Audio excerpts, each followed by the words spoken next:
CM sir 76ல் அவங்க ஆட்சியை இதே காங்கிரஸ் கட்சி தான் கலைச்சிச்சு. நிஷாவை கொண்டு வந்து எல்லாரையும் உதச்சி ஜெயிலில் பிடிச்சி, கருணாநிதி அவர்களை தவிர எல்லாம் உள்ள. ஸ்டாலினே சொல்லுவார், நான் ஜெயிலில் இருந்தேன், என்னை காப்பாற்றுறாரு சிட்டி பாபுன்னு. அது மாதிரி அப்பொழுது புரட்சி தலைவர் கட்சி ஆரம்பித்து இவர்களை வீழ்த்துகிற நிலை வந்த பொழுது ஆட்சியை காப்பாற்றிக்கிறதுக்கு மத்திய அரசில் போய் சரி செய்துட்டதுனால தான், சமரசம் செய்துட்டதுனால தான் காவிரி ஒப்பந்தத்தெல்லாம் காலாவதி அதெல்லாம் கேட்கல. அன்றைக்கு தமிழ்நாட்டுக்கு வந்த கேடுகளை எல்லாம் கேட்காமல் விட்டது திமுக ஆட்சி.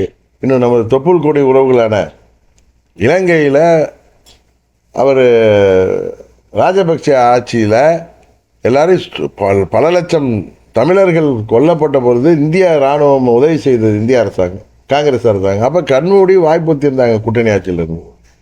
இது இவ்வளவு துரோகம் பண்ணுறாங்க. ஆனால் அவர்கள் இன்னும் நல்லவர்கள் போலவும் தமிழை நாங்கள் தான் காப்போங்கிற மாதிரி, ஏன் திராவிடம்னு சொல்லிட்டு இன்றைக்கி ஒரு திராவக மாடல் ஆட்சி நடத்துகிறாங்கன்னு சொன்னால் இங்கே ஒரு டுபாக்கூர் ஆட்சி தான் நடக்குது. இவங்க நாங்கள் தான் வர போகிறோம் 210 நிச்சயம் உறுதியாக உங்களால் முடியாது. 2011 நிலைமை வரப்போகுது.